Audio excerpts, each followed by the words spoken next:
appeals to racial, sexual, and religious chauvinism, to rabid nationalist fervor, are beginning not to work. Business of who I am and whether I'm good or bad or achieving or not, all that's learned along the way. It's just a ride. And we can change it anytime we want. It's only a choice. No effort, no work, no job, no savings of money. I realized that I had the game wrong. That the game was to find out what I already was.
We were saying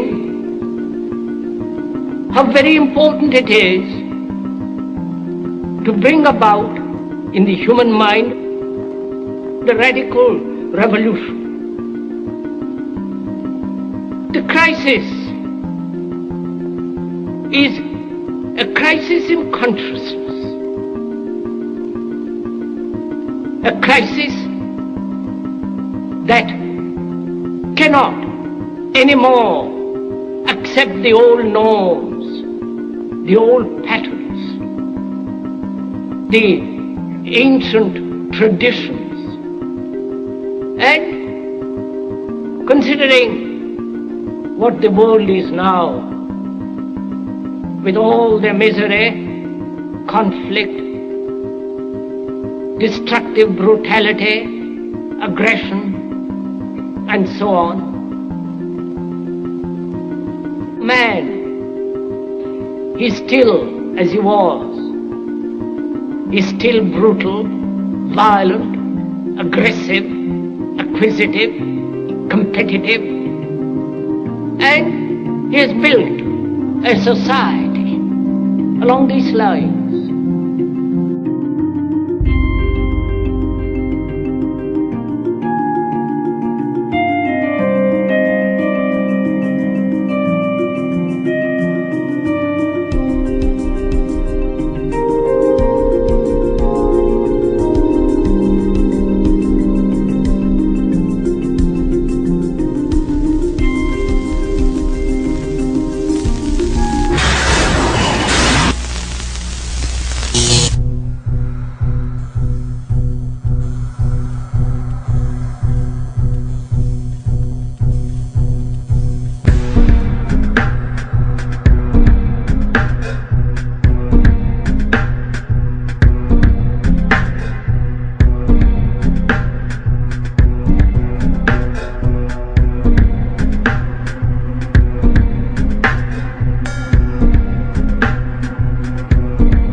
Society today is composed of a series of institutions. From political institutions, legal institutions, religious institutions, to institutions of social class, familial values, and occupational specialization. It is obvious the profound influence these traditionalized structures have in shaping our understandings and perspectives. Yet, of all the social institutions we are born into, directed by, and conditioned upon, there seems to be no system as taken for granted and misunderstood as the monetary system. Taking on nearly religious proportions, the established monetary institution exists as one of the most unquestioned forms of faith there is. How money is created, the policies by which it is governed, and how it truly affects society are unregistered interests of the great majority of the population.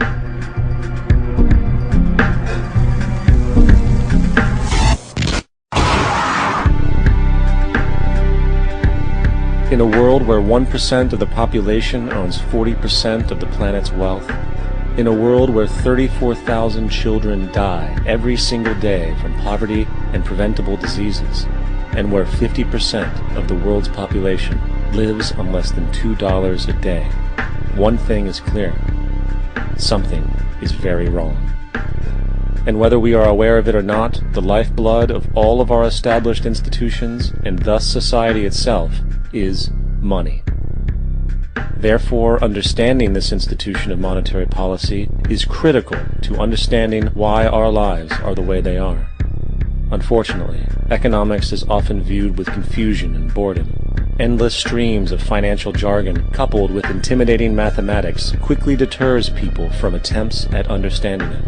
However, the fact is, the complexity associated with the financial system is a mere mask, designed to conceal one of the most socially paralyzing structures humanity has ever endured.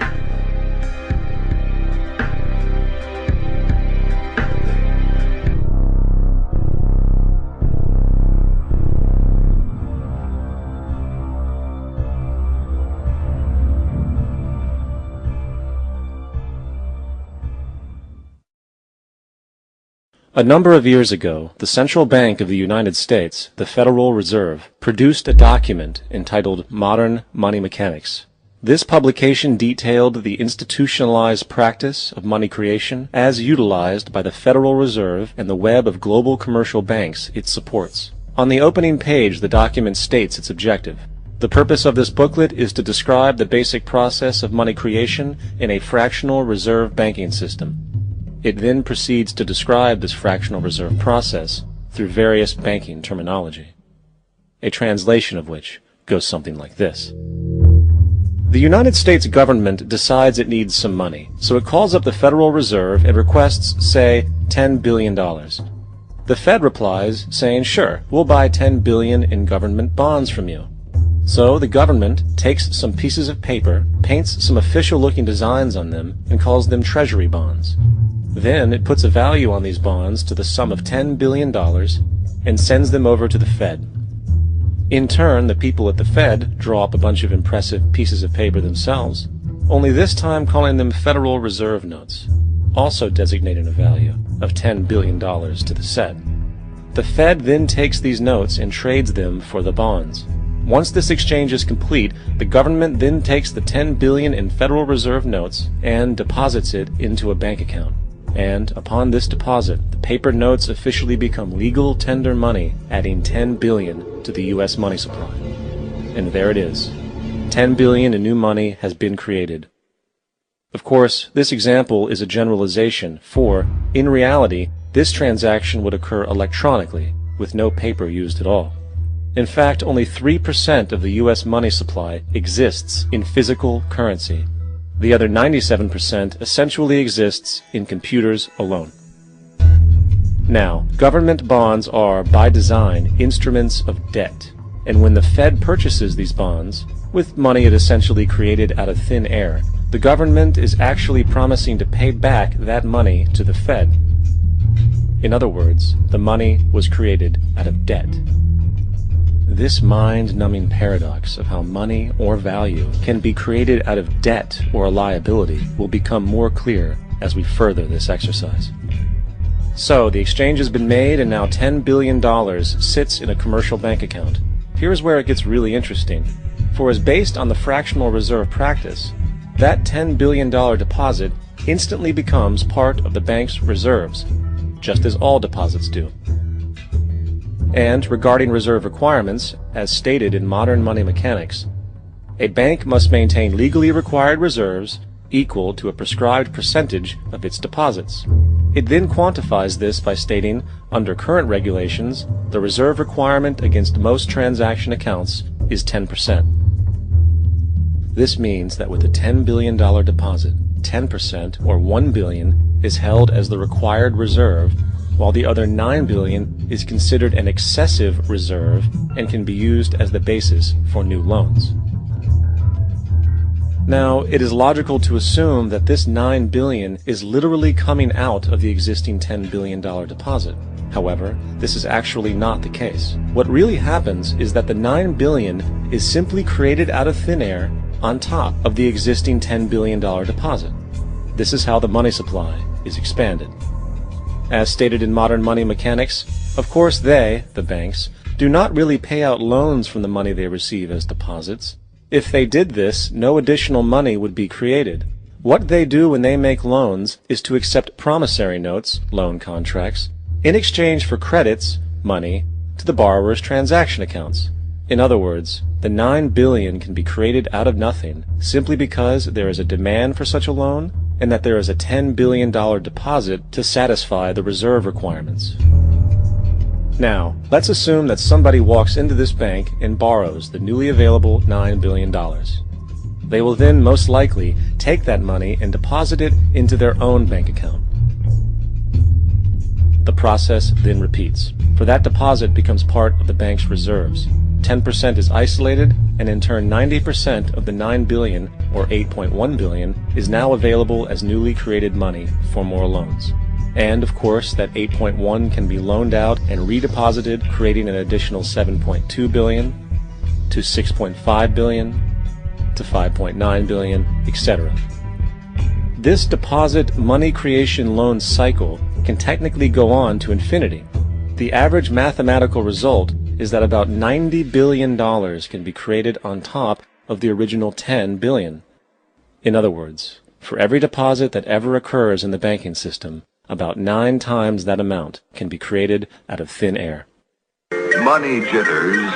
Ask the obliging Bank of America for a jar of soothing instant money, M-O-N-E-Y, in the form of a convenient personal loan. So, now that we understand how money is created by this fractional reserve banking system, a logical yet elusive question might come to mind. What is actually giving this newly created money value? The answer? The money that already exists. The new money essentially steals value from the existing money supply. For the total pool of money is being increased irrespective to demand for goods and services.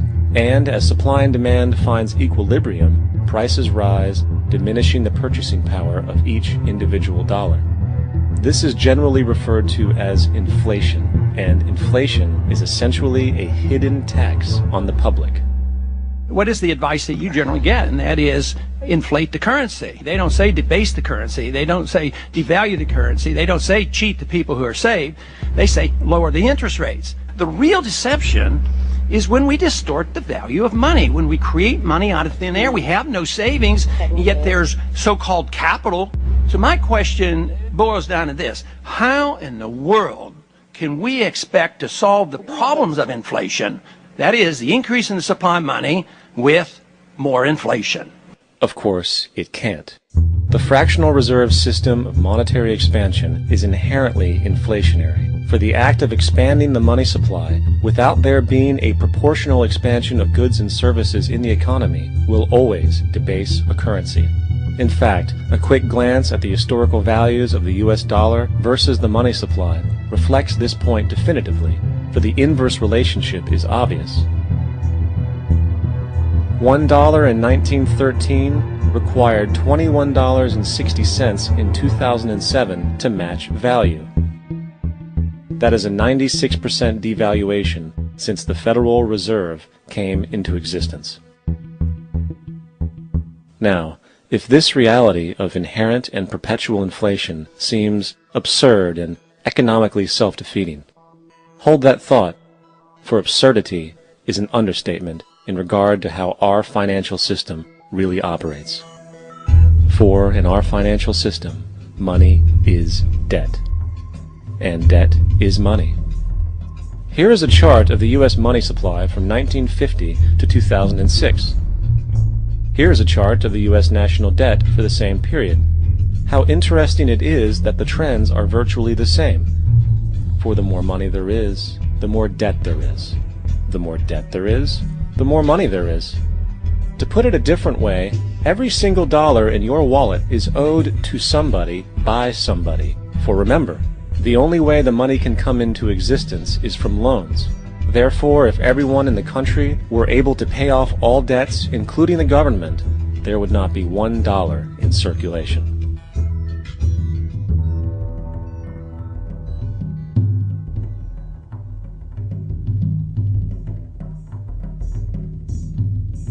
In fact, the last time in American history the national debt was completely paid off was in 1835 after President Andrew Jackson shut down the central bank that preceded the Federal Reserve. In fact, Jackson's entire political platform essentially revolved around his commitment to shut down the central bank, stating at one point, "The bold efforts the present bank has made to control the government are but premonitions of the fate that awaits the American people, should they be deluded into a perpetuation of this institution or the establishment of another like it." Unfortunately, his message was short-lived, and the international bankers succeeded to install another central bank in 1913, the Federal Reserve. And as long as this institution exists, perpetual debt is guaranteed. Now, so far we have discussed the reality that money is created out of debt, through loans. These loans are based on a bank's reserves, and reserves are derived from deposits. And through this fractional reserve system, any one deposit can create 9 times its original value, in turn debasing the existing money supply, raising prices in society. And since all this money is created out of debt and circulated randomly through commerce, people become detached from their original debt, and a disequilibrium exists, where people are forced to compete for labor in order to pool enough money out of the money supply to cover their costs of living. As dysfunctional and backwards as all of this might seem, there is still one thing we have omitted from this equation. And it is this element of the structure which reveals the truly fraudulent nature of the system itself: the application of interest. When the government borrows money from the Fed, or when a person borrows money from a bank, it almost always has to be paid back with accrued interest. In other words, almost every single dollar that exists must be eventually returned to a bank with interest paid as well. But if all money is borrowed from the central bank and is expanded by commercial banks through loans, only what would be referred to as the principal is being created in the money supply. So then, where is the money to cover all of the interest that is charged? Nowhere. It doesn't exist. The ramifications of this are staggering, for the amount of money owed back to the banks will always exceed the amount of money that is available in circulation. This is why inflation is a constant in the economy, for new money is always needed to help cover the perpetual deficit built into the system, caused by the need to pay the interest. What this also means is that mathematically, defaults and bankruptcy are literally built into the system, and there will always be poor pockets of society that get the short end of the stick. An analogy would be a game of musical chairs, for once the music stops, somebody is left out to dry. And that's the point. It invariably transfers true wealth from the individual to the banks.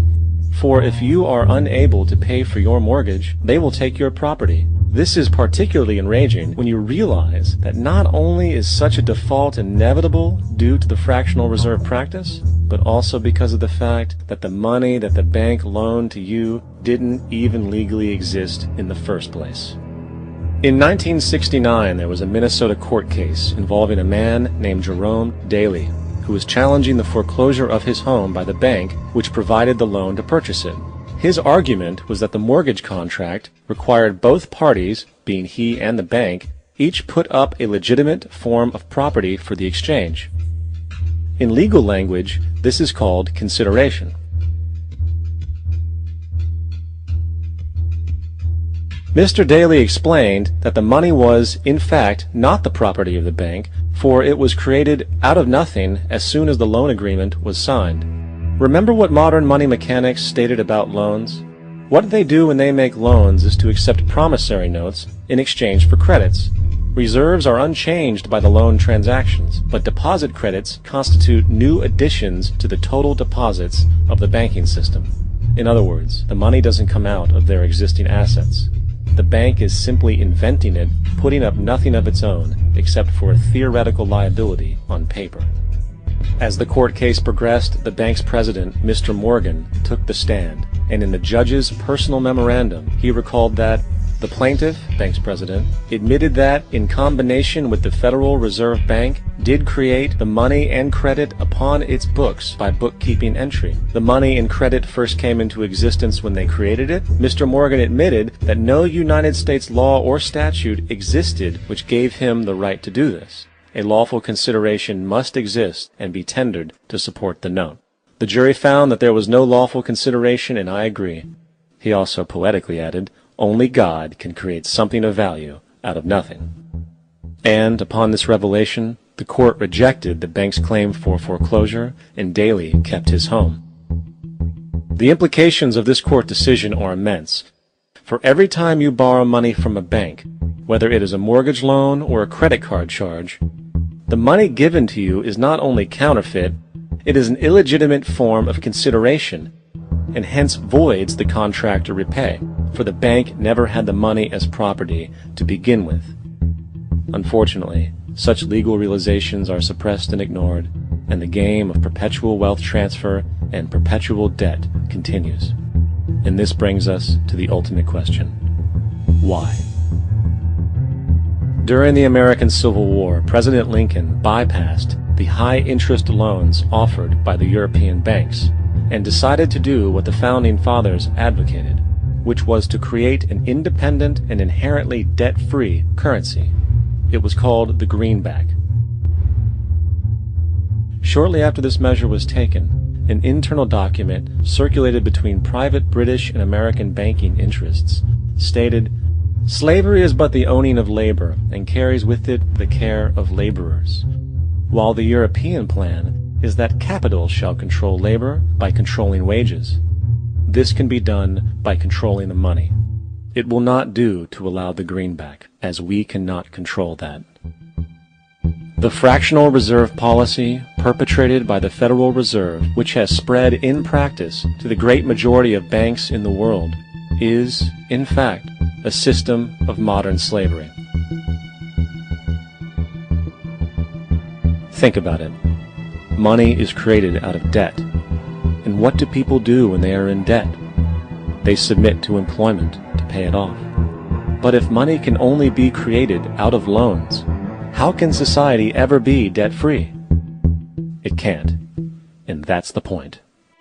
And it is the fear of losing assets coupled with the struggle to keep up with the perpetual debt and inflation inherent in the system, compounded by the inescapable scarcity within the money supply itself, created by the interest that can never be repaid, that keeps the wage slave in line, running on the hamster wheel with millions of others, in effect powering an empire that truly benefits only the elite at the top of the pyramid. For, at the end of the day, who are you really working for? The banks. Money is created in a bank and invariably ends up in a bank. They are the true masters, along with the corporations and governments they support. Physical slavery requires people to be housed and fed. Economic slavery requires people to feed and house themselves. It is one of the most ingenious scams for social manipulation ever created, and at its core, it is an invisible war against the population. Debt is the weapon used to conquer and enslave societies, and interest is its prime ammunition. And as the majority walks around oblivious to this reality, the banks, in collusion with governments and corporations, continue to perfect and expand their tactics of economic warfare, spawning new bases, such as the World Bank and International Monetary Fund, while also inventing a new type of soldier, the birth of the economic hitman.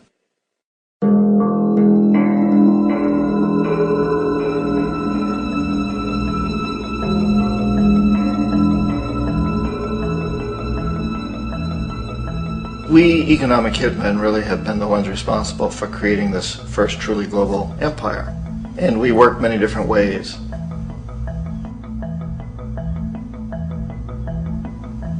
But perhaps the most common is that we will identify a country that has resources our corporations covet, like oil, and then arrange a huge loan to that country from the World Bank or one of its sister organizations. But the money never actually goes to the country. Instead, it goes to our big corporations to build infrastructure projects in that country, power plants, industrial parks, ports, things that benefit a few rich people in that country, in addition to our corporations, but really don't help the majority of the people at all. However, those people, the whole country is left holding a huge debt. It's such a big debt they can't repay it, and that's part of the plan, that they can't repay it. And so at some point, we economic hitmen go back to them and say, listen, you owe us a lot of money, can't pay your debt, so sell your oil real cheap to our oil companies. Allow us to build a military base in your country, or send troops in support of ours to someplace in the world like Iraq, or vote with us on the next UN vote, to have their electric utility company privatized and their water and sewage system privatized and sold to U.S. corporations or other multinational corporations. So there was that whole mushrooming thing, and it's so typical of the way the IMF and the World Bank work, that you put a country in debt, it's such a big debt it can't pay it, and then you offer to refinance that debt and pay even more interest. And you demand this quid pro quo, which you call a conditionality or good governance, which means basically that they've got to sell off their resources, including many of their social services, their utility companies, their school systems sometimes, their penal systems, their insurance systems, to foreign corporations. So it's a double, triple, quadruple whammy. The precedent for economic hitmen really began back in the early 50s when democratically elected Mossadegh, who was elected in Iran, he was considered to be the hope for democracy in the Middle East and around the world. He was Time Magazine's Man of the Year. But one of the things that he'd run on and began to implement was the idea that foreign oil companies needed to pay the Iranian people a lot more for the oil that they were taking out of Iran. The Iranian people should benefit from their own oil. Strange policy. We didn't like that, of course. But we were afraid to do what we normally were doing, which was to send in the military. Instead, we sent in one CIA agent, Kermit Roosevelt, Teddy Roosevelt's relative. And Kermit went in with a few $1 million and was very, very effective and efficient. And in a short amount of time, he managed to get Mossadegh overthrown and brought in the Shah of Iran to replace him, who always was favorable to oil. And it was extremely effective. Bombs overflow Tehran. Army officers shout that Mossadegh has surrendered and his regime as virtual dictator of Iran is ended. Pictures of the Shah are paraded through the streets as sentiment reverses. The Shah is welcomed home. So back here in the United States, in Washington, people looked around and said, wow, that was easy and cheap. So this established a whole new way of manipulating countries, of creating empire. The only problem with Roosevelt was that he was a card-carrying CIA agent, and had he been caught, the ramifications could have been pretty serious. So very quickly at that point, the decision was made to use private consultants to channel the money through the World Bank or the IMF or one of the other such agencies, to bring in people like me who worked for private companies, so that if we got caught, there would be no governmental ramifications.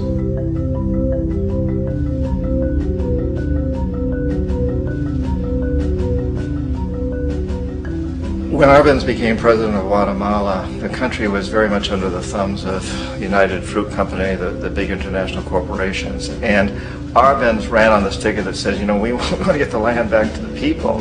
And once he took power, he was implementing policies that would do exactly that, give land rights back to the people. United Fruit didn't like that very much.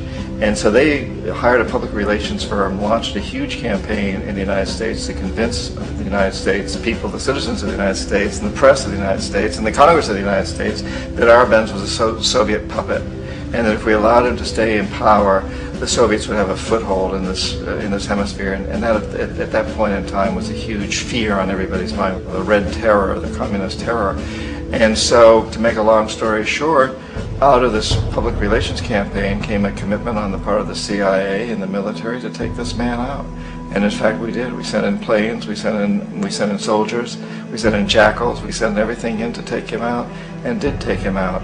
And as soon as he was removed from office, the new guy that took over after him basically reinstated everything to the big international corporations, including United Fruit.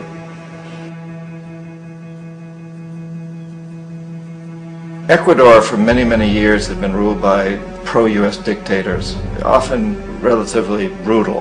Then it was decided that they were going to have a truly democratic election. Jaime Roldos ran for office, and his main goal, he said, as president would be to make sure that Ecuador's resources were used to help the people. And he won, overwhelming, by more votes than anybody had ever won anything in Ecuador. And he began to implement these policies to make sure that the profits from oil went to help the people. Well, we didn't like that in the United States. I was sent down as one of several economic hitmen to change Roldos, to corrupt him, to bring him around, to let him know, okay, you can get very rich, you and your family, if you play our game, but if you continue to try to keep these policies you've promised, you're going to go. He wouldn't listen. He was assassinated. As soon as the plane crashed, the whole area was cordoned off. The only people allowed in were U.S. military from a nearby base and some of the Ecuadorian military. When an investigation was launched, 2 of the key witnesses died in car accidents before they had a chance to testify. A lot of very, very strange things that went on around the assassination of Jaime Roldos.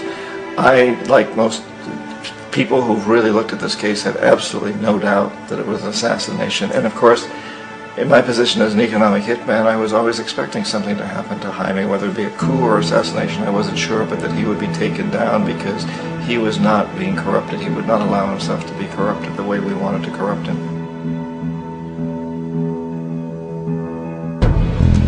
Omar Torrijos, president of Panama, was, one of my favorite people. I really, really liked him. He was very charismatic. He was a guy who really wanted to help his country. And when I tried to bribe him or corrupt him, he said, look, John, he called me Juanito. He said, look, Juanito, I don't need the money. What I really need is for my country to be treated fairly.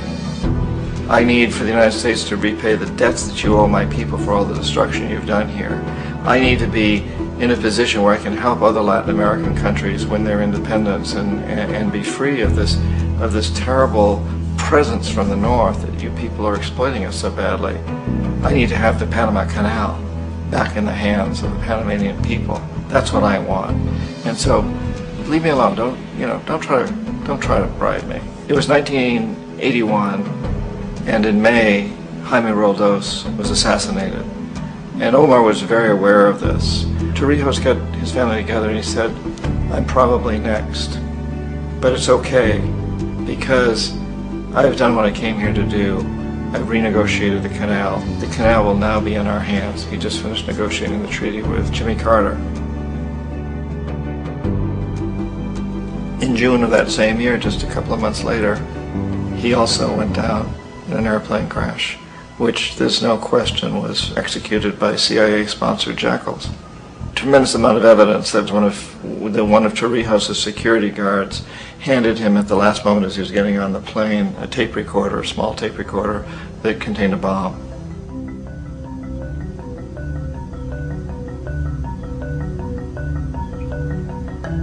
It is interesting to me how this system has continued pretty much the same way for years and years and years, except the economic hitmen have got better and better and better.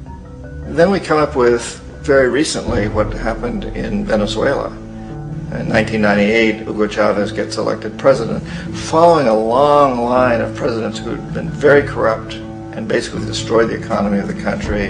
And Chavez was elected amidst all that.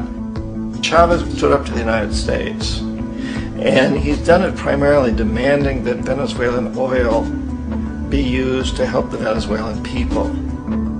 Well, we didn't like that in the United States. So in 2002, a coup was staged, which there's no question in my mind, and most other people's minds, that the CIA was behind that coup. Corporations on one level or another, and then again, the policies of the government are basically forged by the corporatocracy and then presented to the government. They become government policy. So it's an incredibly cozy relationship. This isn't a conspiracy theory type of thing. These people don't have to get together and plot to do things. They all basically work under one primary assumption, and that is that they must maximize profits regardless of the social and environmental costs.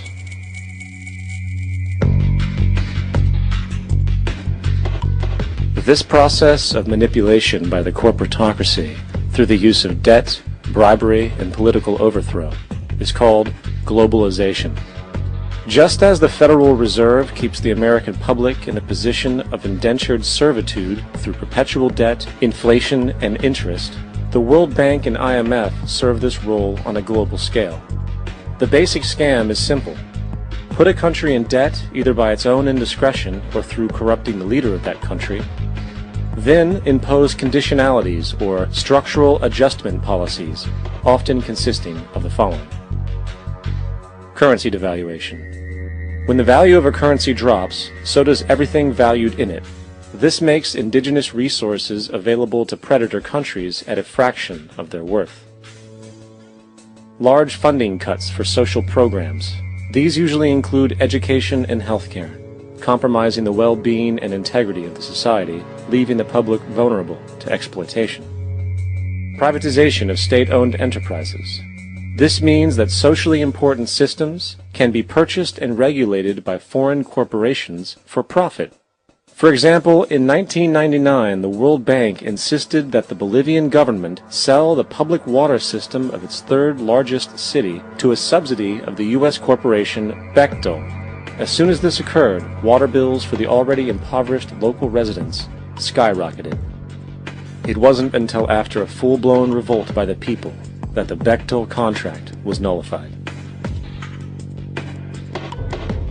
Then there's trade liberalization, or the opening up of the economy through removing any restrictions on foreign trade. This allows for a number of abusive economic manifestations, such as transnational corporations bringing in their own mass-produced products, undercutting the indigenous production and ruining local economies. An example is Jamaica, which, after accepting loans and conditionalities from the World Bank, lost its largest cash crop markets due to competition with Western imports. Today, countless farmers are out of work, for they are unable to compete with the large corporations. Another variation is the creation of numerous seemingly unnoticed, unregulated, inhumane sweatshop factories, which take advantage of the imposed economic hardship. Additionally, due to production deregulation, environmental destruction is perpetual, as a country's resources are often exploited by the indifferent corporations while outputting large amounts of deliberate pollution. The largest environmental lawsuit in the history of the world today is being brought on behalf of 30,000 Ecuadorian Amazonian people against Texaco, which is now owned by Chevron. So today it's against Chevron, but for activities conducted by Texaco. Estimated to be more than 18 times what the Exxon Valdez dumped into the coast of Alaska. In the case of Ecuador, it wasn't an accident. The oil companies did it intentionally. They knew they were doing it to save money out there rather than arranging for proper disposal. Furthermore, a cursory glance at the performance record of the World Bank reveals that the institution, which publicly claims to help poor countries develop and alleviate poverty, has done nothing but increase poverty and the wealth gap, while corporate profits soar. In 1960, the income gap between the fifth of the world's people in the richest countries versus the fifth in the poorest countries was 30 to 1. By 1998, it was 74 to 1. While global GNP rose 40% between 1970 and 1985, those in poverty actually increased by 17%. While from 1985 to 2000, those living on less than $1 a day increased by 18%. Even the Joint Economic Committee of the U.S. Congress admitted that there is a mere 40% success rate of all World Bank projects. In the late 1960s, the World Bank intervened in Ecuador with large loans. During the next 30 years, poverty grew from 50% to 70%. Under or unemployment grew from 15 to 70%. Public debt increased from $240 million to $16 billion. while the share of resources allocated to the poor went from 20% to 6%. In fact, by the year 2000, 50% of Ecuador's national budget had to be allocated for paying its debts. It is important to understand the World Bank is, in fact, a U.S. bank, supporting U.S. interests, for the United States holds veto power over decisions, as it is the largest provider of capital. And where did it get this money? You guessed it, it made it out of thin air through the fractional reserve banking system.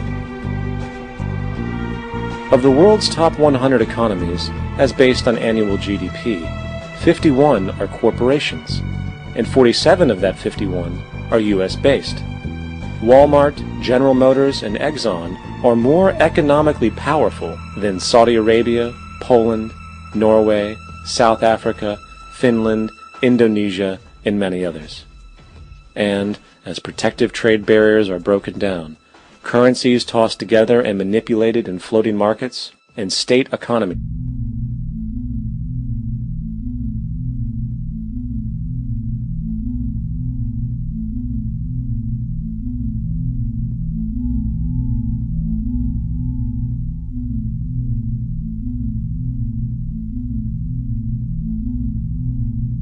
The world is being taken over by a handful of business powers who dominate the natural resources we need to live while controlling the money we need to obtain these resources. The end result will be world monopoly, based not on human life, but financial and corporate power. And as the inequality grows, naturally more and more people are becoming desperate. So the establishment was forced to come up with a new way to deal with anyone who challenges the system. So they gave birth to the terrorist. The term terrorist is an empty distinction, designed for any person or group who chooses to challenge the establishment. This isn't to be confused with the fictional Al-Qaeda, which was actually the name of a computer database for the US-supported Mujahideen in the 1980s.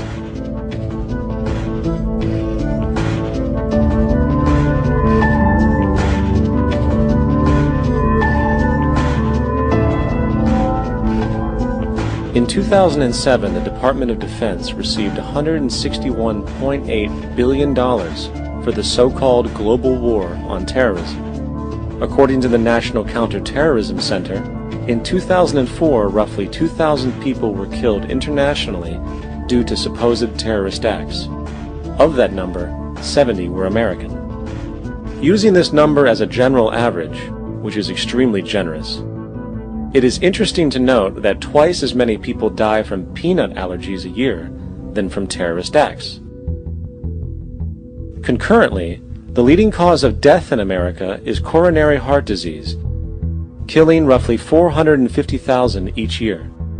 And in 2007, the government's allocation of funds for research on this issue was about $3 billion. This means that the U.S. government in 2007 spent 54 times the amount for preventing terrorism than it spent for preventing a disease which kills 6,600 times more people annually than terrorism does. Yet, as the name terrorism and Al-Qaeda are arbitrarily stamped on every news report relating to any action taken against U.S. interests, the myth grows wider. In mid-2008, the U.S. Attorney General actually proposed that the U.S. Congress officially declare war against the fantasy. Not to mention, as of July 2008, there are now over 1 million people currently on the U.S. terrorist watch list. These so-called counterterrorism measures, of course, have nothing to do with social protection, and everything to do with preserving the establishment amongst the growing anti-American sentiment both domestically and internationally, which is legitimately founded on the greed-based corporate empire expansion that is exploiting the world. The true terrorists of our world do not meet at the docks at midnight or scream Allah Akbar before some violent action. The true terrorists of our world wear $5,000 suits and work in the highest positions of finance, government, and business. So, what do we do? How do we stop a system of greed and corruption that has so much power and momentum? How do we stop this aberrant group behavior which feels no compassion for, say, the millions slaughtered in Iraq and Afghanistan, so the corporatocracy can control energy resources and opium production for Wall Street profit?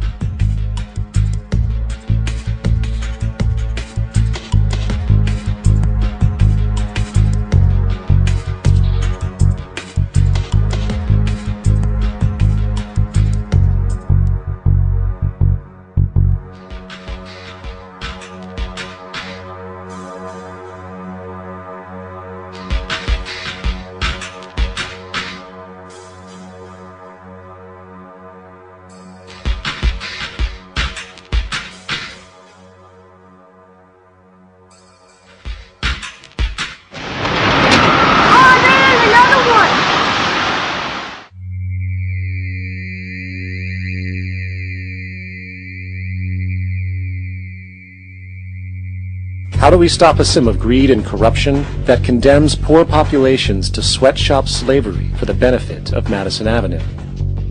Or that engineers false flag terror attacks for the sake of manipulation?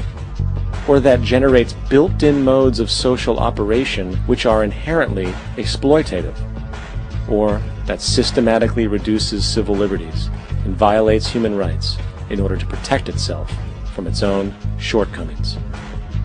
How do we deal with the numerous covert institutions, such as the Council on Foreign Relations, the Trilateral Commission, and the Bilderberg Group, and other undemocratically elected groups which, behind closed doors, collude to control the political, financial, social, and environmental elements of our lives? In order to find the answer, we must first find the true underlying cause. For the fact is, the selfish, corrupt, power, and profit-based groups are not the true source of the problem. They are symptoms.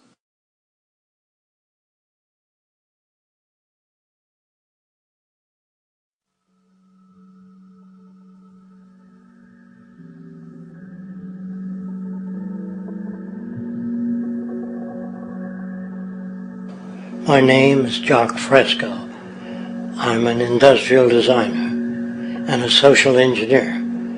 I'm very much interested in society and developing a system that might be sustainable for all people. First of all, the word corruption is a monetary invention. That aberrant behavior that's disruptive to the well-being of people, while you're dealing with human behavior. And human behavior appears to be environmentally determined, meaning if you were raised by the Seminole Indians as a baby, never saw anything else, you'd hold that value system. And this goes for nations, it goes for individuals, for families. They try to indoctrinate their children to their particular faith and their country and make them feel like they're part of that. And they build a society which they call established. They establish a workable point of view and tend to perpetuate that, whereas all societies are really emergent, not established. And so they fight new ideas that would interfere with the establishment. Governments try to perpetuate that which keeps them in power. People are not elected to political office to change things. They're put there to keep things the way they are. So you see, the basis of corruption is in our society. Let me make it clear. All nations, then, are basically corrupt because they tend to uphold existing institutions. I don't mean to uphold or downgrade all nations, but communism, socialism, fascism, the free enterprise system, and all other subcultures are the same. They are all basically corrupt. The most fundamental characteristic of our social institutions is the necessity for self-preservation. Whether dealing with a corporation, a religion, or a government, the foremost interest is to preserve the institution itself.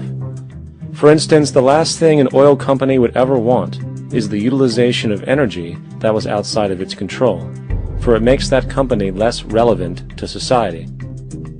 Likewise, the Cold War and the collapse of the Soviet Union was, in reality, a way to preserve and perpetuate the established economic and global hegemony of the United States. Similarly, religions condition people to feel guilty for natural inclinations, each claiming to offer the only path to forgiveness and salvation.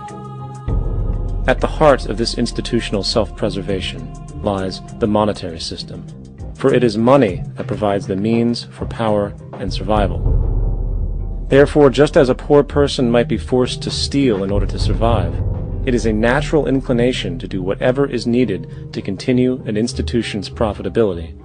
This makes it inherently difficult for profit-based institutions to change, for it puts in jeopardy not only the survival of large groups of people, but also the coveted materialistic lifestyles associated with affluence and power.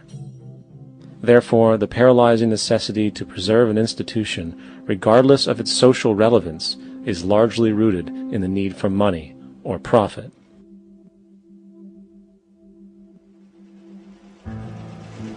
What's in it for me is why people think. And so if a man makes money selling a certain product, naturally he's going to fight the existence of another product that may threaten his institution. Therefore, people cannot be fair, and people do not trust each other. A guy will come over to you and say, I got just the house you're looking for. He's a salesman. When a doctor says, I think your kidney has to come out, I don't know if he's trying to pay off a yacht or that my kidney has to come out. It's hard in a monetary system to trust people. If you came into my store and I said, this lamp that I've got is pretty good, but the lamp next door is much better, I wouldn't be in business very long. It wouldn't work. If I were ethical, it wouldn't work. So when you say industry cares for people, that's not true. They can't afford to be ethical. So your system is not designed to serve the well-being of people. If you still don't understand that, there would be no outsourcing of jobs if they cared about people. Industry does not care. They only hire people because it hasn't been automated yet. So don't talk about decency and ethics. We cannot afford it and remain in business. It is important to point out that regardless of the social system, whether fascist, socialist, capitalist, or communist, the underlying mechanism is still money, labor, and competition. Communist China is no less capitalistic than the United States. The only difference is the degree by which the state intervenes in enterprise. The reality is that monetaryism, so to speak, is the true mechanism that guides the interests of all the countries on the planet. The most aggressive and hence dominant variation of this monetaryism is the free enterprise system.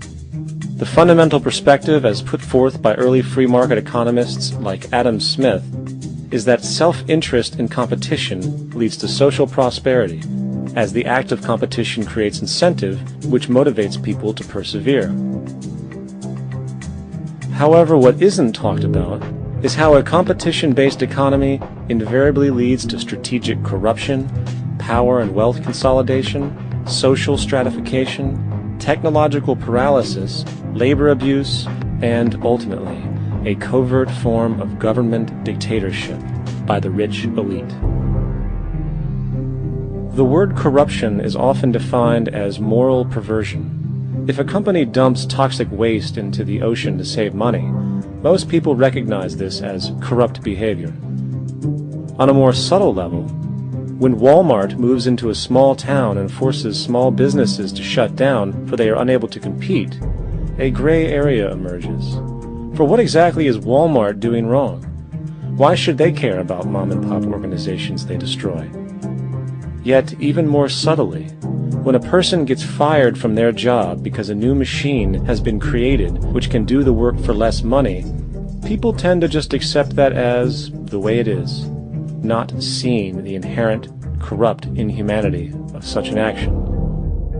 because the fact is, whether it is dumping toxic waste, having a monopoly enterprise, or downsizing the workforce, the motive is the same: profit. They are all different degrees of the same self-preserving mechanism, which always puts the well-being of people second to monetary gain. Therefore, corruption is not some byproduct of monetarism. It is the very foundation. And while most people acknowledge this tendency on one level or another, the majority remains naive as to the broad ramifications of having such a selfish mechanism as the guiding mentality in society. Internal documents show that after this company positively, absolutely knew that they had a medication that was infected with the AIDS virus, they took the product off the market in the U.S. and then they dumped it in France, Europe, Asia, and Latin America. The U.S. government allowed it to happen. The FDA allowed this to happen. And now the government is completely looking the other way. Thousands of innocent hemophiliacs have died from the AIDS virus. This company knew absolutely that it was infected with AIDS. They dumped it because they wanted to turn this disaster into a profit. So you see, you have built-in corruption.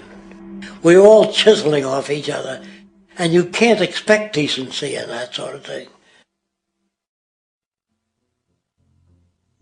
And feeling that, they don't know who to elect.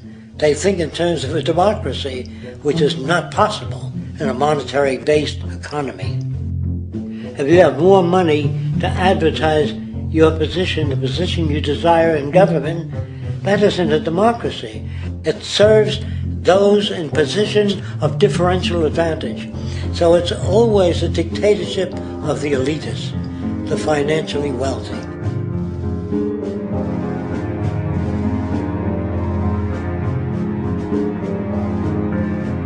It is an interesting observation to note how seemingly unknown personalities magically appear on the scene as presidential candidates. Then, before you know it, somehow you are left to choose from a small group of extremely wealthy people who suspiciously have the same broad social view. Obviously, it's a joke.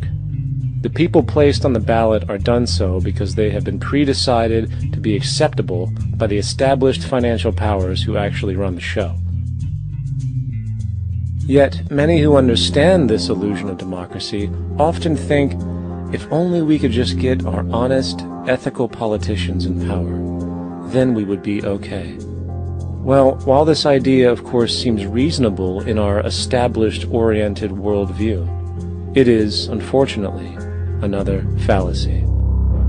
For when it really comes down to what is actually important, the institution of politics, and thus politicians themselves, have absolutely no true relevance as to what makes our world and society function. It's not politicians that can solve problems. They have no technical capabilities. They don't know how to solve problems. Even if they were sincere, they don't know how to solve problems. It's the technicians that produce the desalination plants. It's the technicians that give you electricity, that give you motor vehicles, that heat your house and cool it in the summertime. It's technology that solves problems, not politics. Politics cannot solve problems because they're not trained to do so. Very few people today stop and consider what it is that actually improves their lives. Is it money? Obviously not. One cannot eat money or stuff money into their car to get it to run. Is it politics? All politicians can do is create laws, establish budgets, and declare war. Is it religion? Of course not. Religion creates nothing except intangible emotional solace for those who require it. The true gift that we as human beings have, which has been solely responsible for everything that has improved our lives, is technology. What is technology? Technology is a pencil, which allows one to solidify ideas on paper for communication. Technology is an automobile, which allows one to travel faster than feet would allow. Technology is a pair of eyeglasses, which enables sight for those who need it. Applied technology itself is merely an extension of human attributes, which reduces human effort, freeing humans from a particular chore or problem. Imagine what your life would be like today without a telephone, or an oven, or a computer, or an airplane. Everything in your home, which you take for granted, from a doorbell, to a table, to a dishwasher, is technology generated from the creative, scientific ingenuity of human technicians, not money, politics, or religion. These are false institutions. And writing your congressman is fantastic. They tell you to write your congressman if you want something done. The men in Washington should be at the forefront of technology, the forefront of human studies, the forefront of crime, all the factors that shape human behavior. You don't have to write your congressman. What kind of people are they that are appointed to do that job? The future will have great difficulty. And the question that's raised by politicians is, how much will a project cost? The question is not how much will it cost. Do we have the resources? And we have the resources today to house everyone, build hospitals all over the world, build schools all over the world, the finest equipment and labs for teaching and doing medical research. So you see, we have all that, but we're in a monetary system. And in a monetary system, there's profit. And what is the fundamental mechanism that drives the profit system besides self-interest? What is it exactly that maintains that competitive edge at its core? Is it high efficiency and sustainability? No, that isn't part of their design. Nothing produced in our profit-based society is even remotely sustainable or efficient. If it was, there wouldn't be a multi-million-dollar-a-year service industry for automobiles, nor would the average lifespan for most electronics be less than 3 months before they're obsolete. Is it abundance? Absolutely not. Abundance, as based on the laws of supply and demand, is actually a negative thing. If a diamond company finds 10 times the usual amount of diamonds during their mining, it means the supply of diamonds has increased, which means the cost and profit per diamond drops. The fact is, efficiency, sustainability, and abundance are enemies of profit. To put it into a word, it is the mechanism of scarcity that increases profits. What is scarcity? Based on keeping products valuable. Slowing up production on oil raises the price. Maintaining scarcity of diamonds keeps the price high. They burn diamonds at the Kimberley diamond mines. They made a carbon that keeps the price up. So then, what does it mean for society when scarcity, either produced naturally or through manipulation, is a beneficial condition for industry? It means that sustainability and abundance will never ever occur in a profit system, for it simply goes against the very nature of the structure. Therefore, it is impossible to have a world without war or poverty. It is impossible to continually advance technology to its most efficient and productive states. And, most dramatically, it is impossible to expect human beings to behave in truly ethical or decent ways.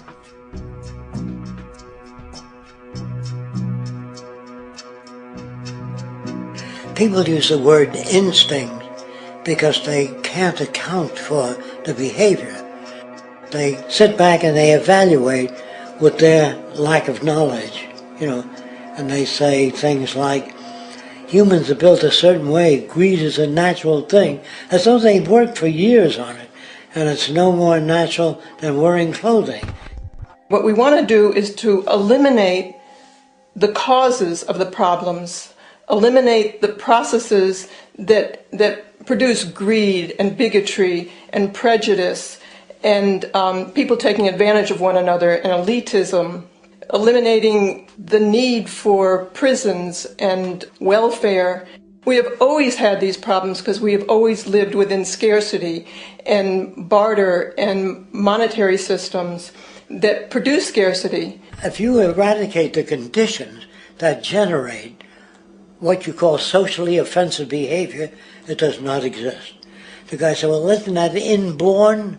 No, it's not. There is no human nature. There's human behavior, and that's always been changed throughout history. You're not born with bigotry and greed and corruption and hatred. You pick that up within the society. War, poverty, corruption, hunger, misery, human suffering will not change in a monetary system. That is, there'll be very little significant change. It's going to take the redesign of our culture, our values, and it has to be related to the carrying capacity of the earth, not some human opinion or some politician's notions of the way the world ought to be, or some religious notions of the conduct of human affairs. And that's what the Venus Project is about. The society that we're about to talk about is a society that is free of all the old superstitions, incarceration, prisons, police, cruelty, and law. All laws will disappear, and the professions will disappear that are no longer valid, such as stockbrokers, bankers, advertising, gone forever, because it's no longer relevant. When we understand that it is technology devised by human ingenuity which frees humanity and increases our quality of life, we then realize that the most important focus we can have is on the intelligent management of the Earth's resources. For it is from these natural resources we gain the materials to continue our path of prosperity. Understanding this, we then see that money fundamentally exists as a barrier to these resources, for virtually everything has a financial cost. And why do we need money to obtain these resources? Because of real or assumed scarcity. We don't usually pay for air and tap water because it is in such high abundance, selling it would be pointless. So then, logically speaking, if resources and technologies applicable to creating everything in our societies, such as houses, cities, and transportation, were in high enough abundance, there would be no reason to sell anything. Likewise, if automation and machinery was so technologically advanced as to relieve human beings of labor, there would be no reason to have a job. And with these social aspects taken care of, there would be no reason to have money at all. So the ultimate question remains. Do we on Earth have enough resources and technological understanding to create a society of such abundance that everything we have now could be available without a price tag and without the need for submission through employment? Yes, we do. We have the resources and technology to enable this at a minimum, along with the ability to raise the standard of living so high that people in the future will look back at our civilization now and gawk at how primitive and immature our society was. What the Venus Project proposes is an entirely different system that's updated to present-day knowledge. We've never given scientists the problem of how do you design a society which would eliminate boring and monotonous jobs, that would eliminate accidents in transportation, that would enable people to have a high standard of living, that would eliminate poisons in our food, that would give us other sources of energy that are clean and efficient. We can do that out there.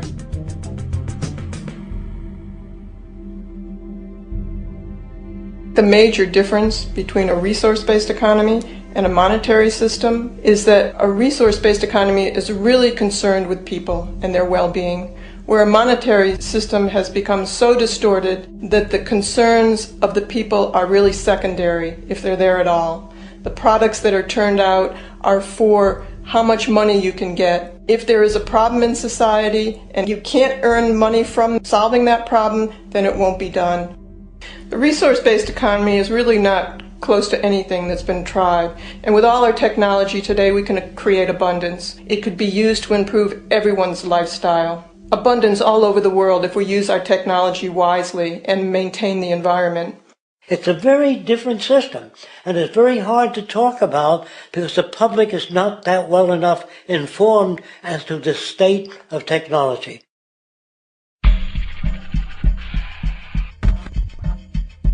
At present, we don't have to burn fossil fuels. We don't have to use anything that would contaminate the environment. There are many sources of energy available. Alternative energy solutions pushed by the establishment, such as hydrogen, biomass, and even nuclear, are highly insufficient, dangerous, and exist only to perpetuate the profit structure that industry has created. When we look beyond the propaganda and self-serving solutions put forth by the energy companies, we find a seemingly endless stream of clean, abundant, and renewable energy for generating power. Solar and wind energy are well known to the public, but the true potential of these mediums remains unexpressed. Solar energy, derived from the sun, has such abundance that 1 hour of light at high noon contains more energy than what the entire world consumes in a year. If we could capture 1/100% of this energy, the world would never have to use oil, gas, or anything else. The question then is not availability, but the technology to harness it. And there are many advanced mediums today which could accomplish just that, if they were not hindered by the need to compete for market share with the established energy power structures. Then there's wind energy.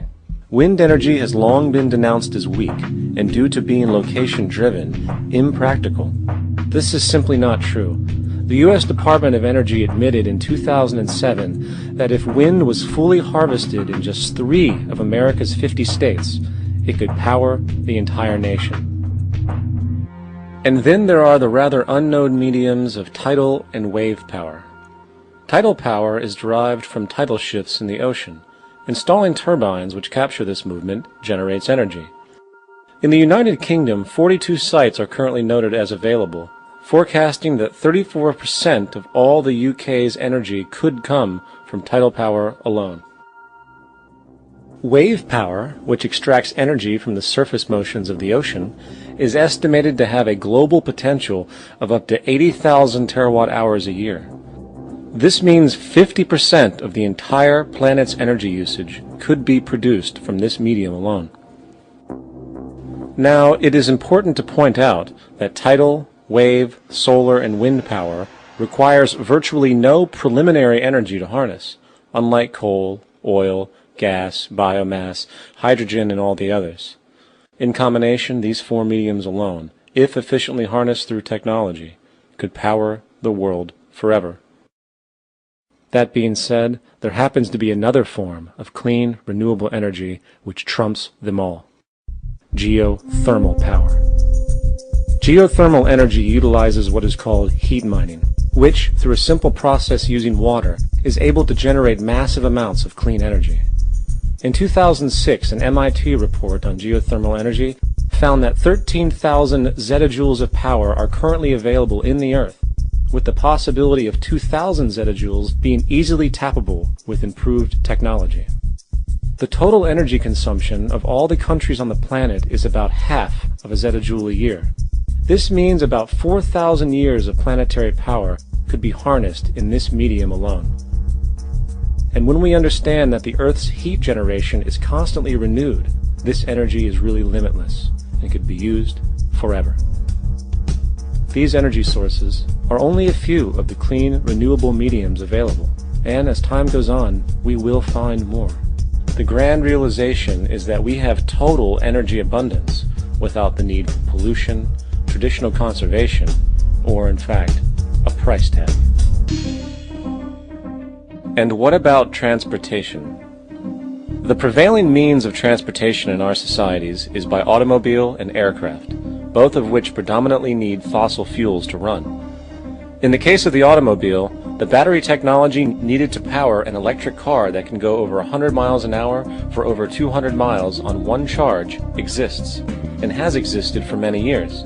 However, due to battery patents controlled by the oil industry, which limits their availability to maintain market share, coupled with political pressure from the energy industry, the accessibility and affordability of this technology is limited. There is absolutely no reason other than pure, corrupt profit interest that every single vehicle in the world cannot be electric and utterly clean, with zero need for gasoline.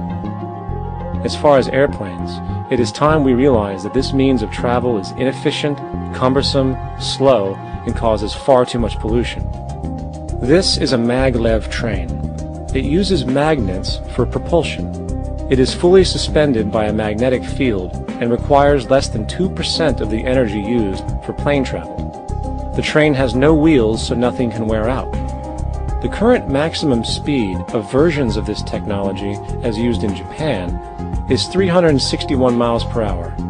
However, this version of the technology is very dated. An organization called ET3, which has connections with the Venus Project, has established a tube-based maglev that can travel up to 4,000 miles per hour in a motionless, frictionless tube, which can go over land or underwater. Imagine going from LA to New York for an extended lunch break, or from Washington, D.C. to Beijing, China in 2 hours. This is the future of continental and intercontinental travel, fast, clean, with only a fraction of the energy usage we use today for the same means.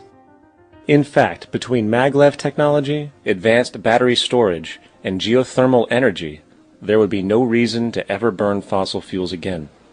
And we can do this now if we were not held back by the paralyzing profit structure. America is inclined toward fascism. It has a propensity by its dominant philosophy and religion to uphold the fascist point of view. American industry is essentially a fascist institution. If you don't understand that, the minute you punch that time clock, you walk into a dictatorship.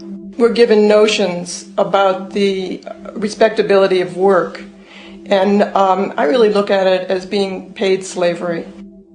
You're brought up to believe that you shall earn your living by the sweat of your brow. That holds people back, freeing people from drudgery, repetitive jobs which make them ignorant. You rob them. In our society, that is a resource-based economy, machines free people. You see, we can't imagine that because we've never known that kind of world. If we look back at history, we see a very clear pattern of machine automation slowly replacing human labor. From the disappearance of the elevator man to the near full automation of an automobile production plant, the fact is, as technology grows, the need for humans in the workforce will continually be diminished. This creates a serious clash, which proves the falseness of the monetary-based labor system. For human employment is in direct competition with technological development. Therefore, given the fundamental priority of profit by industry, people through time will be continually laid off and replaced by machine. When industry takes on the machine, instead of shortening the workday, they downsize. You lose your job, so you have a right to fear machines. In a high-technology, resource-based economy, it is conservative to say that about 90% of all current occupations could be phased out by machines, freeing humans to live their life without servitude, for this is the point of technology itself. And through time, with nanotechnology and other highly advanced forms of science, it is not far-fetched to see how even complex medical procedures could be performed by machines as well, and based on the pattern, with much higher success rates than humans get today. The path is clear, but our monetary-based structure, which requires labor for income, blocks this progress, for humans need jobs in order to survive. The bottom line is that this system must go, or we will never be free, and technology will be constantly paralyzed. When you have machines that clean out sewers, it frees a human being from doing that. So look at machines as extensions of human performance. Furthermore, many occupations today will have simply no basis to exist in a resource-based economy, such as anything associated with the management of money, advertising, along with the legal system itself. For without money, a great majority of the crimes that are committed today would never occur. Virtually all forms of crime are a consequence of the monetary system, either directly or by neuroses inflicted through financial deprivation. Therefore, laws themselves could eventually become extinct. Instead of putting up a sign, drive carefully, slippery when wet, put abrasive in the highway so it's not slippery when wet. And if a person gets in a car, they're drunk, and the car oscillates a great deal, there's a little pendulum that swings up and back, and that'll pull the car over to the side. Not a law solution. Put sonar and radar in automobiles so they can't hit one another. Man-made laws are attempts to deal with occurring problems, and not knowing how to solve them, they make a law. In the United States, the most privatized, capitalist country on the planet, it should come as no surprise that it also has the largest prison population in the world, growing every year. Statistically, most of these people are uneducated and come from poor, deprived societies. And, contrary to propaganda, it is this environmental conditioning which lures them into criminal and violent behavior. However, society looks the other way in regard to this point. The legal and prison systems are just more examples of how our society avoids examining the root causes of behavior. Billions are spent each year on prisons and police, while only a fraction is spent on programs for poverty, which is one of the most fundamental variables responsible for crime to begin with. And as long as we have an economic system which prefers and in fact creates scarcity and deprivation, crime will never go away.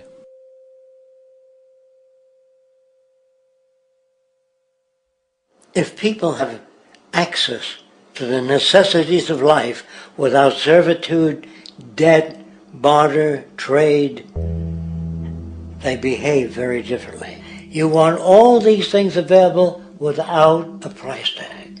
Now then, you're going to have a price tag. Well, what'll motivate people? Man gets everything he wants, he just lay around in the sun. This is the myth they perpetuate. People in our culture are trained to believe that the monetary system produces incentive. If they have access to things, why should they want to do anything? They will lose their incentive. That's what you're taught to support the monetary system. When you take money out of the scenario, there would be different incentives, very different incentives. When people have access to the necessities of life, their incentives change. What about the moon and the stars? New incentives arise. If you make a painting that you enjoy, you will enjoy giving it to other people, not selling it.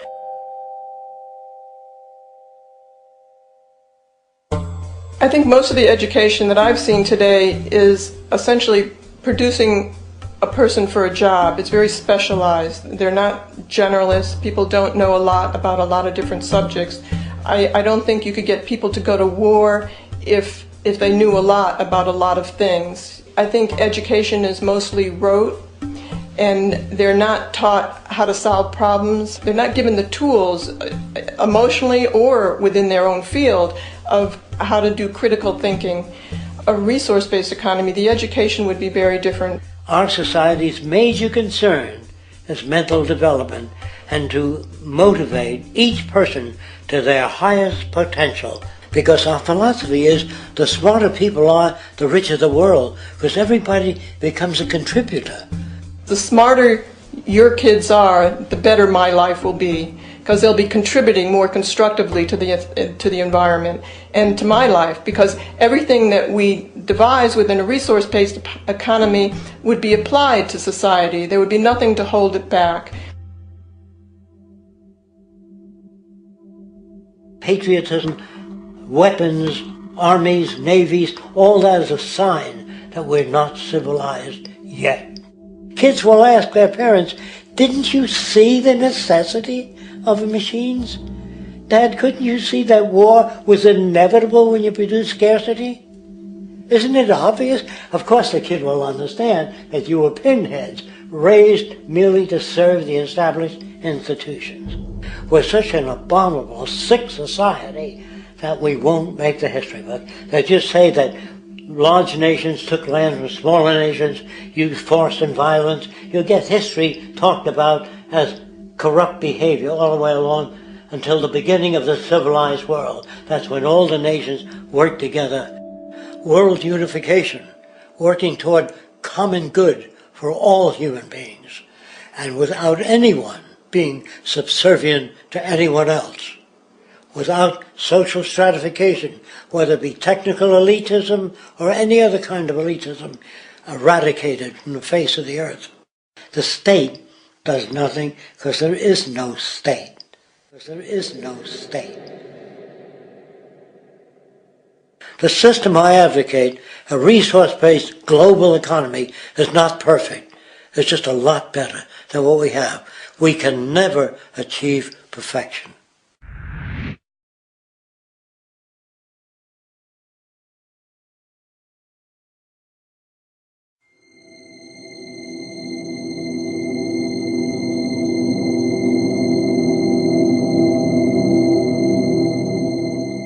The social values of our society, which has manifested in perpetual warfare, corruption, oppressive laws, social stratification, irrelevant superstitions, environmental destruction, and a despotic, socially indifferent, profit-oriented ruling class, is fundamentally the result of a collective ignorance of two of the most basic insights humans can have about reality: the emergent and symbiotic aspects of natural law.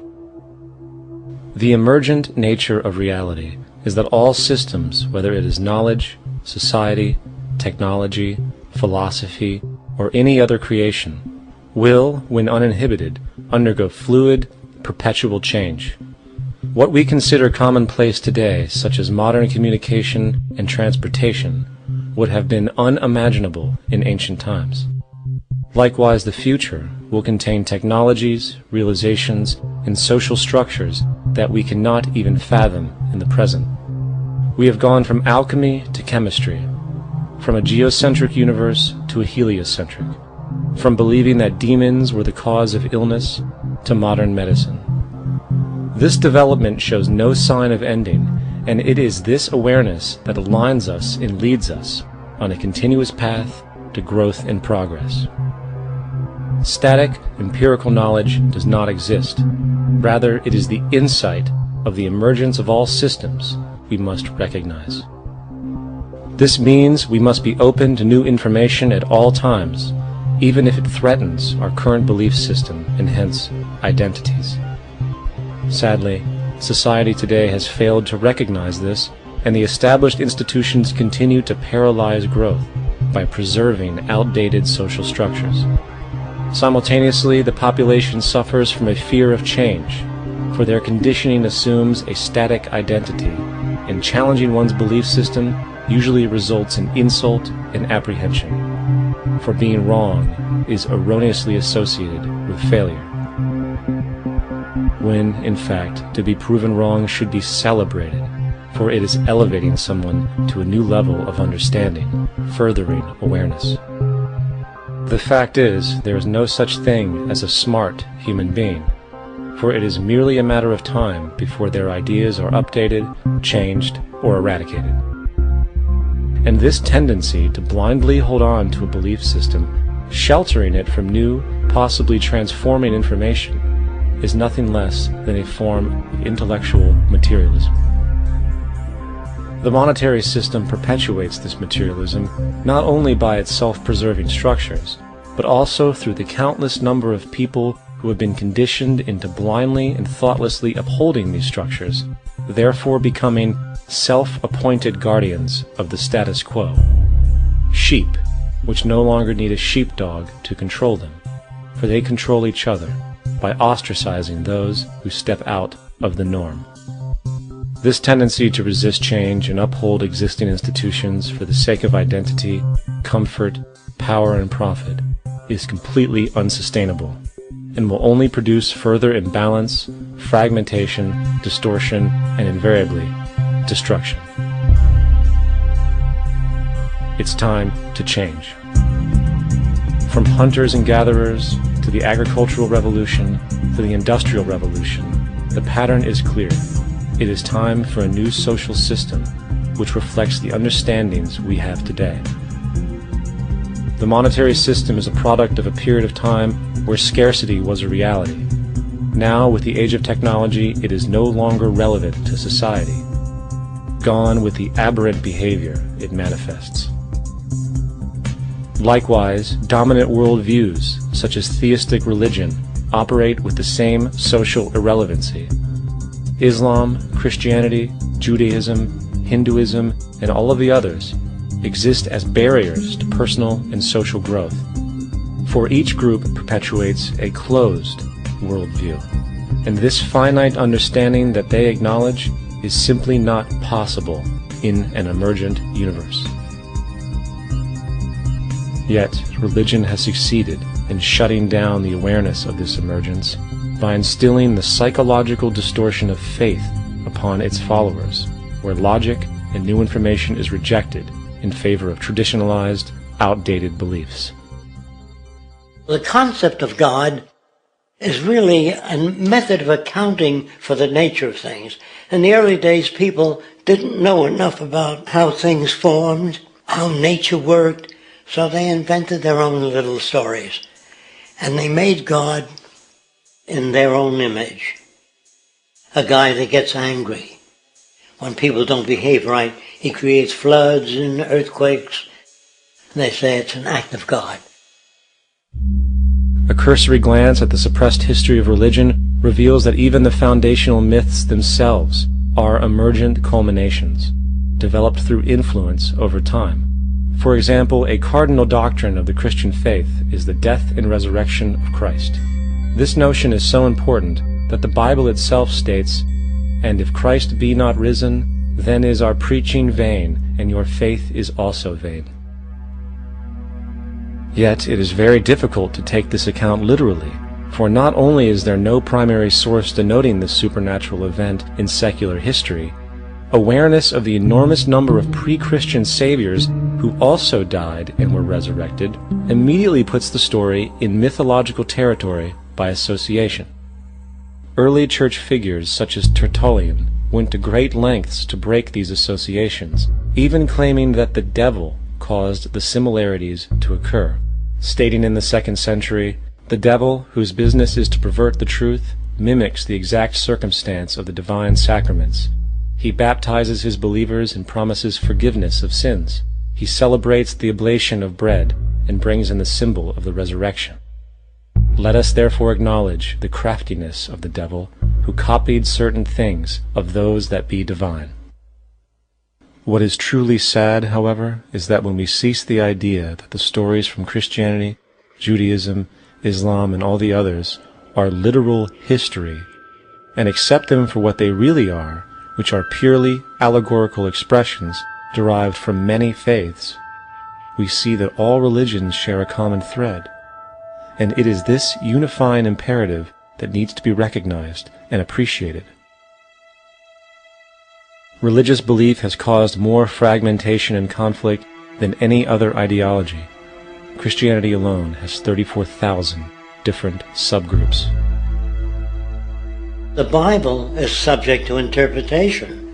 When you read it, you say, I think Jesus meant this. I think Job meant that. Oh no, he meant this. So you have the Lutheran, the Seventh-day Adventist, the Catholic, and a church divided is no church at all.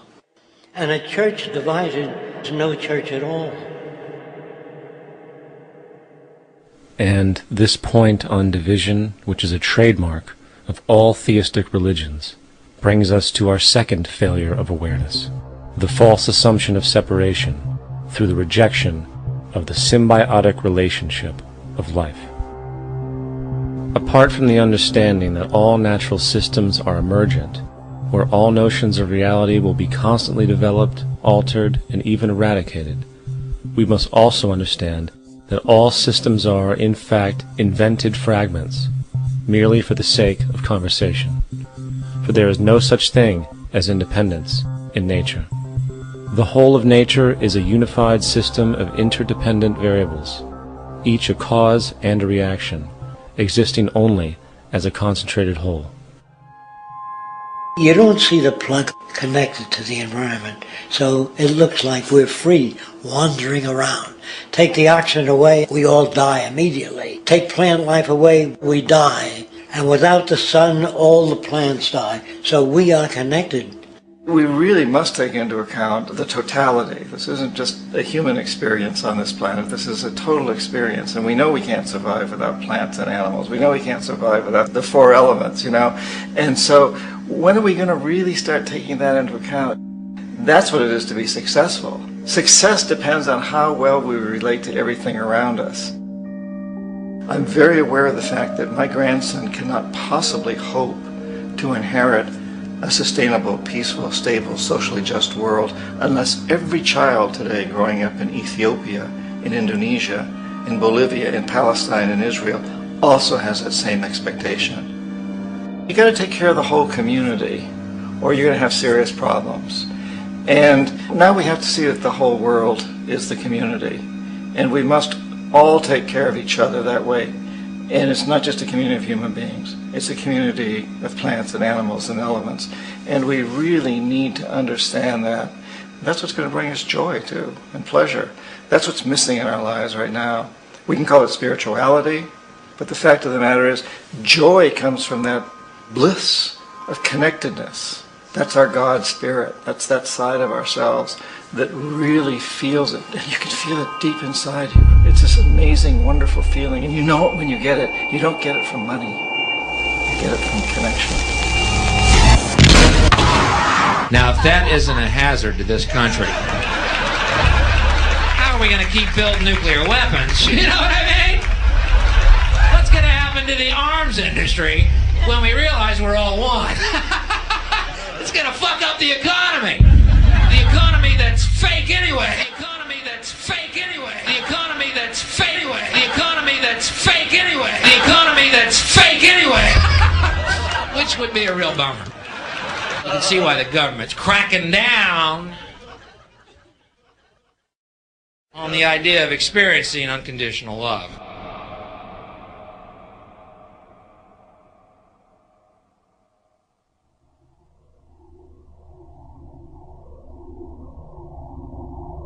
Once we understand that the integrity of our personal existences are completely dependent on the integrity of everything else in our world, we have truly understood the meaning of unconditional love.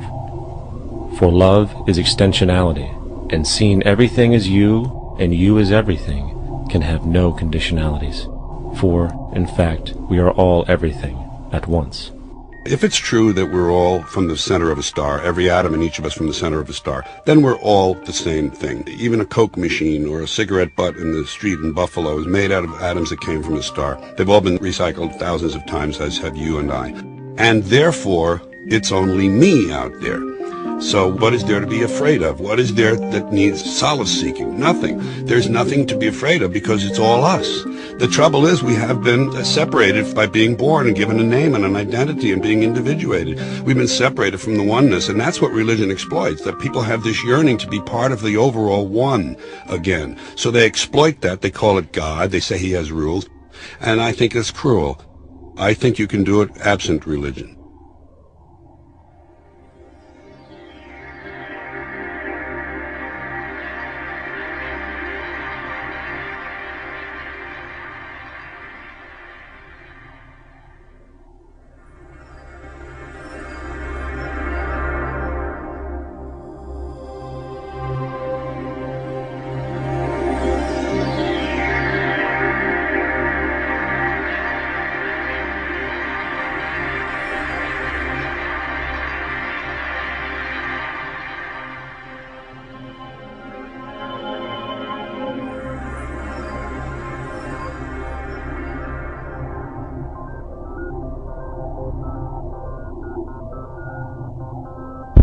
It's time to claim the unity our outmoded social systems have broken apart, and work together to create a sustainable global society where everyone is taken care of and everyone is truly free.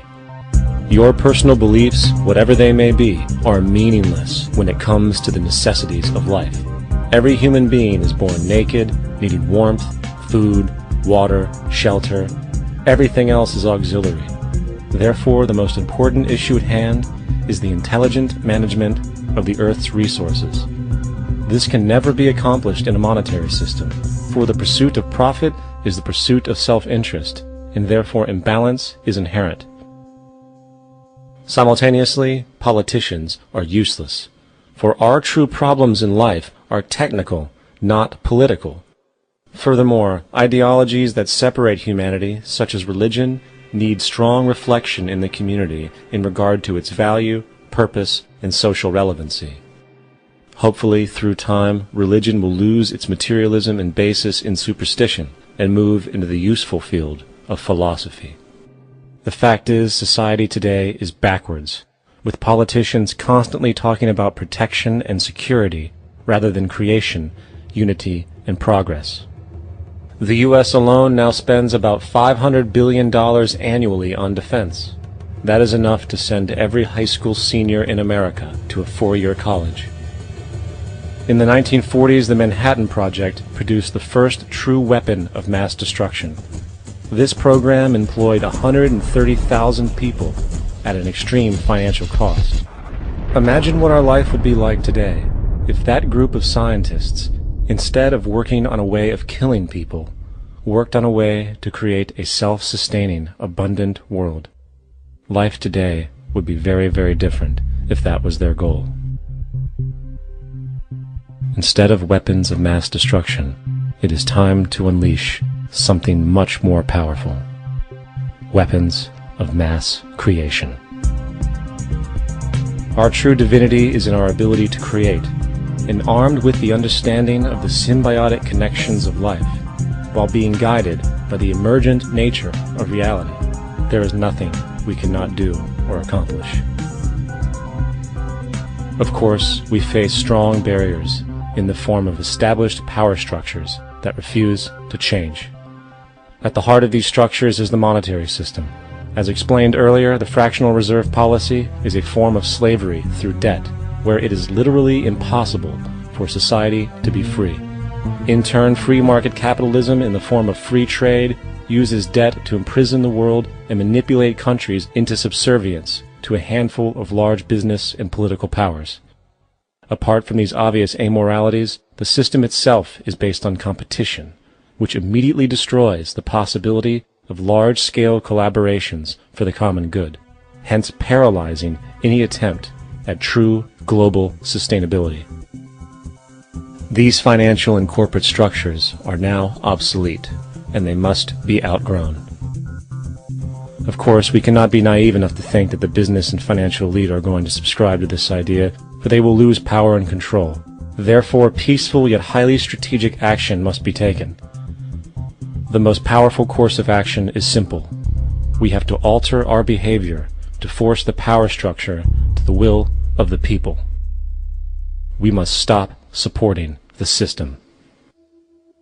The only way the establishment will change is by our refusal to participate, while continuously acknowledging its endless flaws and corruptions. They're not going to give up the monetary system because of our designs of what we recommend. The system has to fail, and people have to lose confidence in their elected leaders. That will be a major turning point if the Venus Project is offered as a possible alternative. If not, I fear the consequences.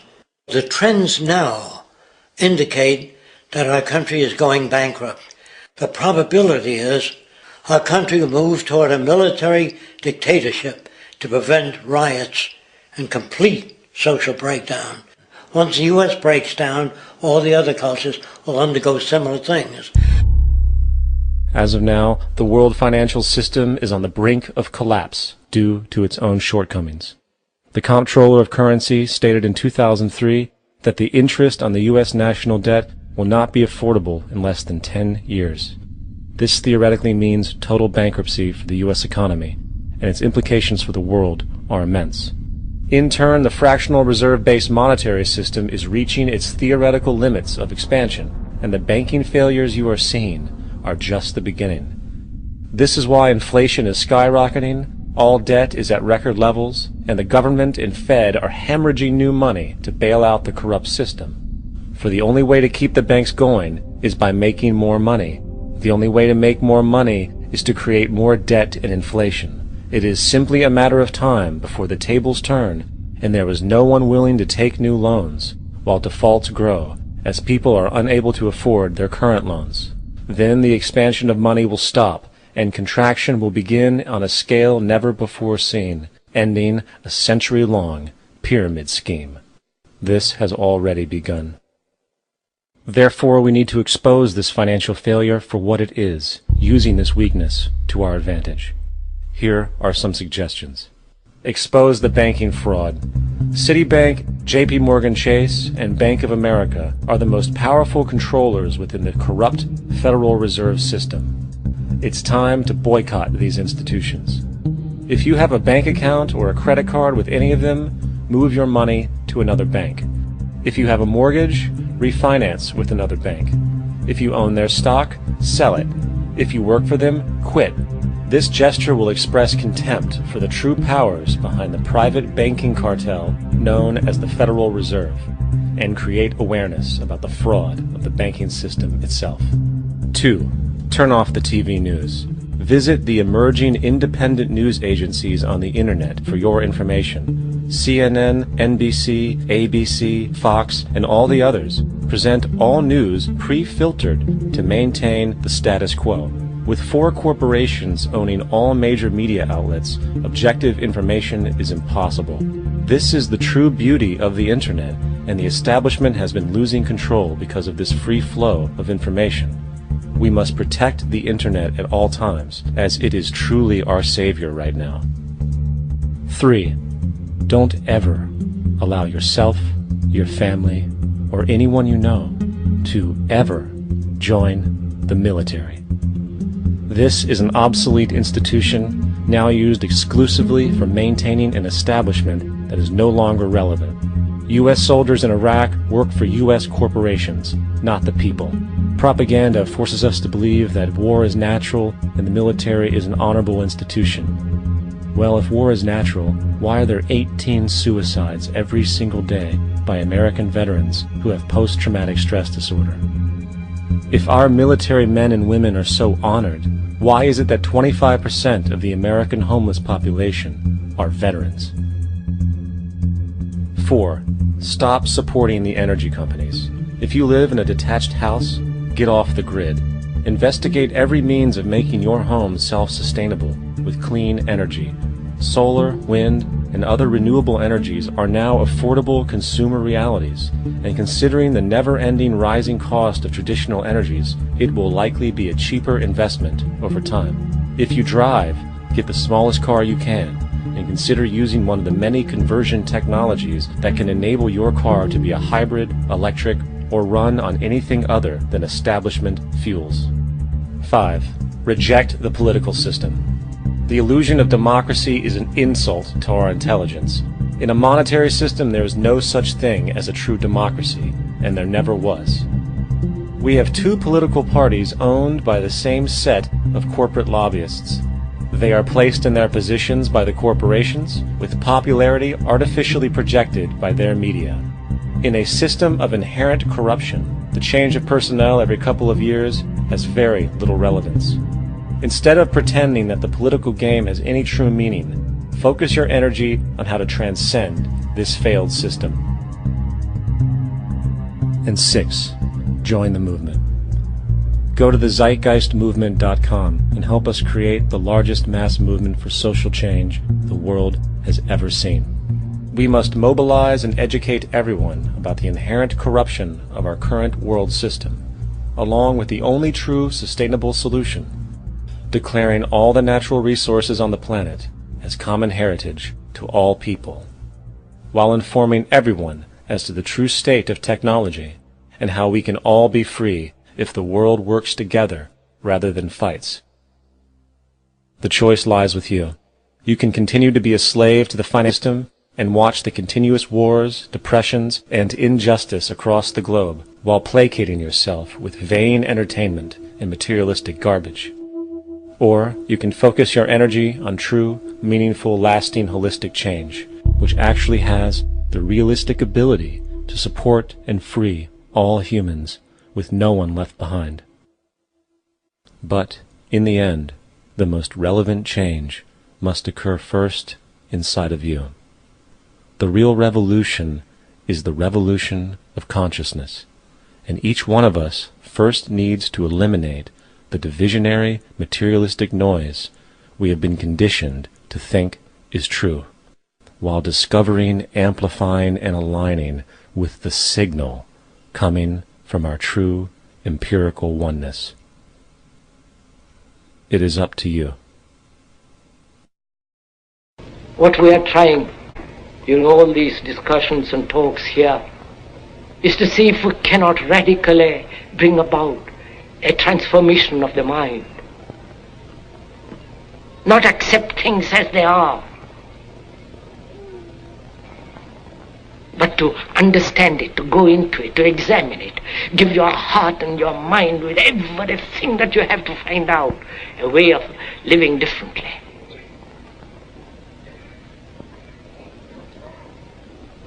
But that depends on you and not somebody else.